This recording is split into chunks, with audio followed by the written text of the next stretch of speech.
지금 최근에 우리 국민들의 큰 관심을 모으고 있는 게 한명숙 전 총리 뇌물 사건 관련돼서 이게 이 증언이 조작됐다라고 하는 그 증언 당사자의 비망록이 언론에 공개된 사건입니다.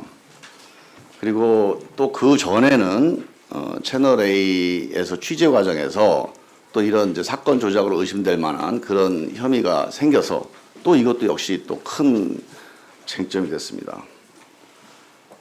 이게 이제 문제의 심각성은 일단 사실관계를 다시 한번 따져봐야 될 문제는 있지만 문제의 심각성이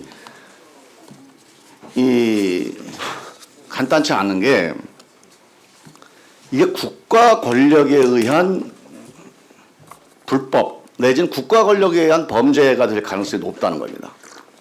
국가 권력에 의한 폭력이 될 가능성이 높다는 거예요. 만약에 이게 사실이라면 우리 민주공화국의 근본으로 국가가 국민의 기본권을 지키기 위해서 국가 권력이 존재하는 건데 이 믿음을 정면으로 배신하는 행위거든요. 이 헌법적 가치를 근본적으로 흔드는 행위입니다. 여기에 그 최일선에 서야 할 검찰, 법원이 연관돼 있어요. 저는 이 문제를 그냥 한두 사람의 어떤 뭐 위법 불법 행위로 끝날 문제가 아니라 대한민국 민주공화국이 그 공화국의 주체인 국민들의 신뢰를 유지할 수 있느냐 문제를 판가름하는 아주 중대한 사안이라고 생각을 해야 된다고 봅니다.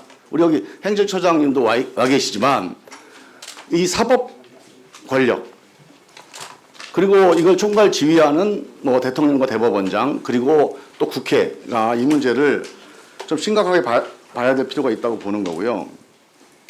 그래서 저는 이게 정말로 일부 그 법 집행을 하는 과정에서 일부 잘못된 그 일탈행위가 있었던 것인지 아니면 우리 검찰의 수사 관행과 문화에 잘못이 있었던 것인지 또는 그 정치적인 어떤 뭐 의도가 있었던 것인지 이런 것들이 좀 명백하게 밝혀질 필요가 있다. 그렇지 않다면 국가 권력 전체, 검찰 전체, 법원 전체가 국민의 불신을 정면으로 받게 되는 상황으로 이어질 수가 있다.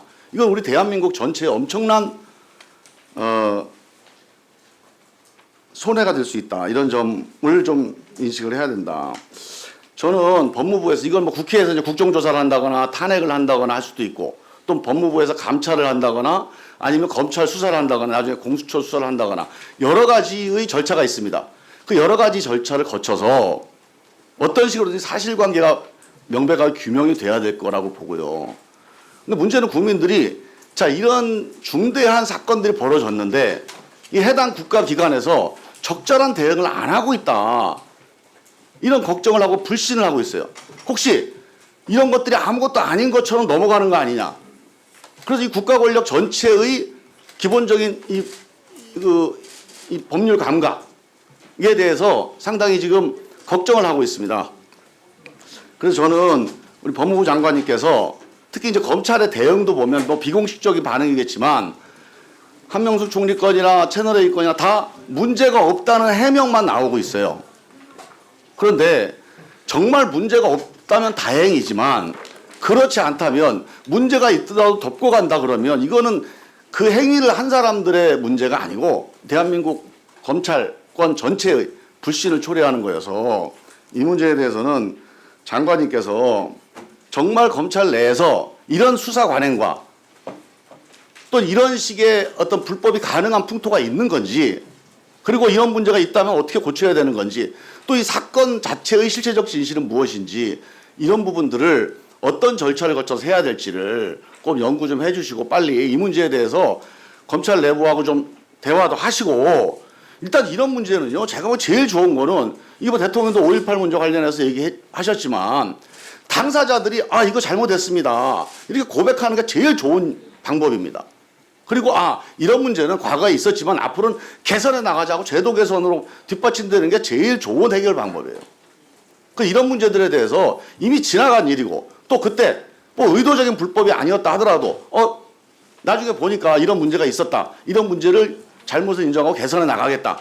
이런 게 제일 좋은 방식이고 이게 안 된다면 또 조사를 통해서 또 국회 제도 개선과 입법을 통해서 뭔가 근본적인 해결책이 필요하다. 이렇게 봅니다. 그래서 전 장관님의 이 문제에 대한 지휘가 상당히 중요한 사안이라고 보는데 어떻게 생각하십니까? 기본적으로 그 김종민 의원님께서 우려하시는 바에 대해서는 깊이 문제점을 느끼고 있습니다. 말씀하신 것처럼 검찰은 우선 그 과거의 수사 관행이 상당히 문제가 있다라고 국민들도 이해를 하고 계시고 그런 차원에서 어제의 검찰과 오늘의 검찰이 다르다는 모습을 보여주어야 할 개혁의 책무가 있고요.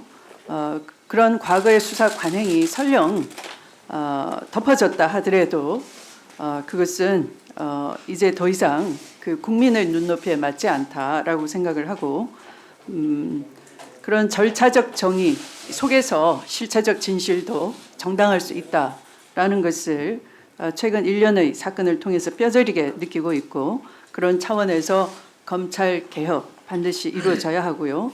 의원님께서 말씀하시는 것처럼 어떤 특정 사건과의 연관성에 집착하기보다는 그런 풍토를 개선하는 제도 개선을 위해서도 이 부분에 대해서는 어떤 그 문제가 있는지 없는지 그런 구체적인 정밀한 조사가 있을 필요가 있다라는 점을 충분히 공감하고 있습니다.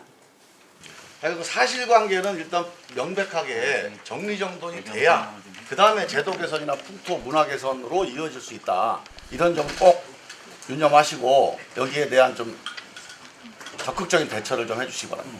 최근의 채널A 사건은 그 수사가 진행 중이고요.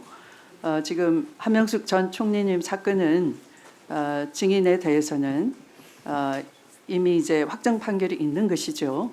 그럼에도 불구하고 사망한 증인이 남긴 방대한 분량의 비망록을 보면 그 고도의 수사기관의 기획되고 또 수십 차례 그 수감 중인 증인을 불러내서 협박하고 회유한 그런 것들로 채워진 비망록으로 알고 있습니다. 채널A 사건도 유사하게 물론 그 기획하고 회유 협박이 성공하진 않았지만 얼마나 집요했는지를 알고 국민적 공분을 산 바가 있습니다. 그래서 그런 기획 회유 협박을 통한 수사 관행이 분명히 문제가 된다는 것이고요. 그런 것이 구체적으로 단서가 있다면 거기에 대해서는 사실 상당히 지난 사건도 과거사를 통해서 검찰 자체가 그것을 정밀히 들여다본 바가 있습니다만 이런 부분에 대해서도 한 번의 과거사를 정리했다고 해서 다시 그 같은 일을 안 한다는 보장은 없기 때문에 끊임없이 자기 그 조직 자체를 거울로 들여다보는 일은 반복되어야 한다라는 것이 저의 소신이라는 것을 말씀드립니다.